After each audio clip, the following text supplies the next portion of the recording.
विविध मत पंथ संप्रदायों में, विविध ग्रंथों में, चाहे वो श्री जिसको हम कहते हैं संतों का जो सबसे बड़ा धर्म ग्रंथ है वह, या भिन्न भिन्न मत पंथ संप्रदायों में राम की चर्चा है। राम के संदर्भ में अनेक कवियों ने भी लिखा है। तो इसी क्रम में अवधी भाषा में तुलसीदास ने राम के बारे में लिखा है, कबीर ने राम के बारे में लिखा है, वाल्मीकि ने राम के बारे में लिखा है। कबीर दास के राम, तुलसी के राम, वाल्मीकि के राम, और इनमें विविधता क्या है। और तुलसी के बारे में कुछ बातें, अब जैसे कुछ लोगों की टिप्पणियां होती हैं कि उन्होंने और जाति सूचक शब्दों पर या जाति के पक्ष को ज्यादा उभार करके और किसी को श्रेष्ठ और किसी को न्यून बताया है, नारियों में न्यून बताया है। इसके संदर्भ में आप कृपया समाधान करिए।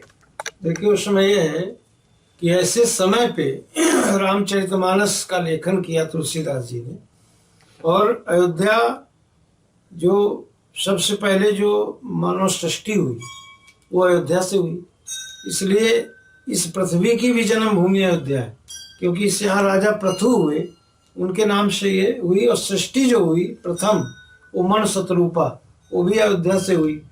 और यहाँ जो भगवान श्री राम जी की जन्मभूमि हुई, और दूसरी श्री रामचरितमानस की भी जन्मभूमि हुई कि सम्मत 1631 कहूँ कथा हरिपद धर शीशा, नवमी भौमवार मधुमासा, और अवधपुरी यह चरित प्रकाशा। रामचरितमानस जो है समाज को जोड़ने का काम करता है, तोड़ने का काम नहीं करता है। और तुलसीदास जी ने जो है 76 साल की अवस्था में पूरे भारत भ्रमण किए, तीर्थ भ्रमण किए, तब उन्होंने रामचरितमानस की हर क्षेत्र को देखा, उन्होंने हर चीज का प्रयोग किया, हर भाषा का प्रयोग है। अवधि में लिखी तो गई है, लेकिन भारत में जितनी प्रकार की भाषाएं बोली जाती, कहीं ना कहीं चौपाइयों में, छंद में, सोरठा में, दोहा में उनका वर्णन है। जैसे राम जन्म के समय बंगाली का भी भाषा का प्रयोग हुआ है, बांग्ला। रथ समेत रवि थाक्यो, बांग्ला में रुकने को ठहरना कहते हैं, को थाक्यो, तो उसका भी भाषा है। ब्रज की भी भाषा है, आपके बुंदेलखंड की भी भाषा है। कहो सखी को वाएं तुम्हारे, तो ये अवधि नहीं हुई, संपूर्ण अवधि में तो लिखी गई, लेकिन सभी क्षेत्रों का उसमें मिश्रण भी है। और रामचरितमानस बताती है राम के आदर्शों को, उनकी मानवता को, कि राम ने शिवरी के जूठे बैर खाए। तो राम जब जाते हैं शिवरी के यहाँ, तो उनको ये पता, उनको ऐसा महसूस होता है कि शिवरी जाने राम गृह है। राम जी को ऐसा लगा कि हम कौशल्या जी के हाथों से भोजन कर रहे हैं।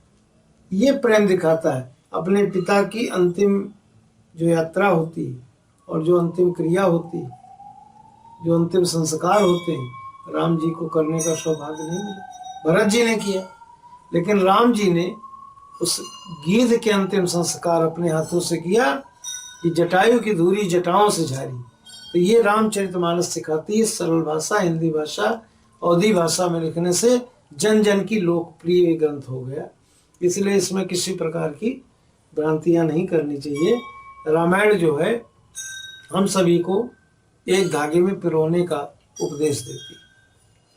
भगवान राम, जैसा आपने अभी चर्चा किया कि वो समदर्शी थे, और राम जी का जब शासन हुआ वह विश्व का सर्वश्रेष्ठ शासन रहा, जिसको राम राज्य के रूप में जाना गया। और उसकी श्रेष्ठता के बारे में सभी प्रकार के जो समाजवादी हैं, सभी प्रकार के जो दार्शनिक हैं, सबने उसका वर्णन किया है। राम राज्य की कल्पना के रूप में आप क्या कहेंगे? देखिए, राम राज्य की कल्पना के लिए ये है कि सब नर करें परस्पर प्रीति। जब सभी प्राणी, सभी जीव आपस में प्रेम करेंगे तभी राम राज्य होगा। क्यों नहीं दरिद्र को दुखी न दीना, आज तो बड़ी विपन्नता भी देश में। और ऐसी स्थिति में राम राज जब ही होगा जब कोई भूखा नहीं सोएगा, आपस में प्रेम होगा, सभी आपस में व्यवहार करेंगे। और उस राम राज्य क्यों हुआ, कैसे हुआ? कोई जब राज्य स्थापित होता है तो उसके पीछे सबसे बड़ा होता है समर्पण और त्याग। तो कौन किया? भरत जी ने। भरत सरिस को राम सनेही, जग जपे राम राम जपे जी। पूरी दुनिया राम को याद करती है, लेकिन राम भरत को याद करते हैं।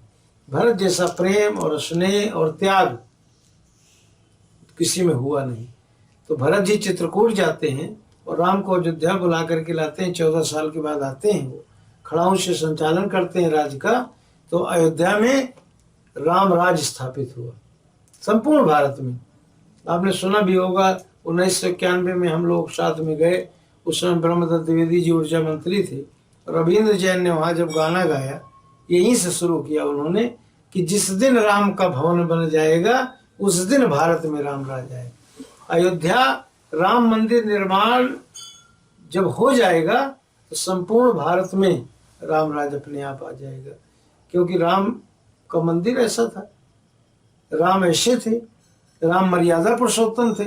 उन्होंने क्या किया, दलितों को कोल भिल्ल के यहाँ गए, 12 साल चित्रकूट में गंवाए, पूरा बिता दिए पर्णकुटी करके बना करके। 1 साल के लिए 2 साल के लिए गए तो निश्चरों खबर। तो भगवान ने तो वो किया ना कि निश्चर हीन करो मई भुज उठाए पनुकीन, सकल मुनिन के आश्रमन जाय जाय सुख दिन। राम सुख देते हैं। तो आज वही हुआ कि भरत के प्रेम से रामराज की स्थापना हुई, त्याग और समर्पण से।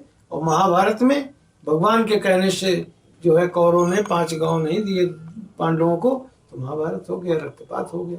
तो हम चाहते हैं कि जितने भी भारत में निवास करते हैं वो आपस में प्रेम और सौहार्द बनाकर रखें, एक दूसरे से मिल करके रखें, जिससे कि पुनः भारत जो है सोने की चिड़िया बने, खुशहाल देश हो।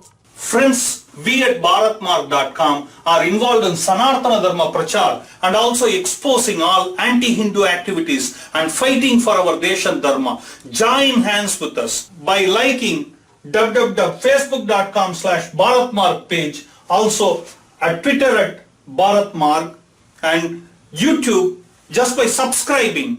Also clicking on that notification button to get an instant update as we post important updates and videos. You can also become the part of our WhatsApp club to get one dharmic message a day which goes around the world by sending us a message at +1 647 964 4790.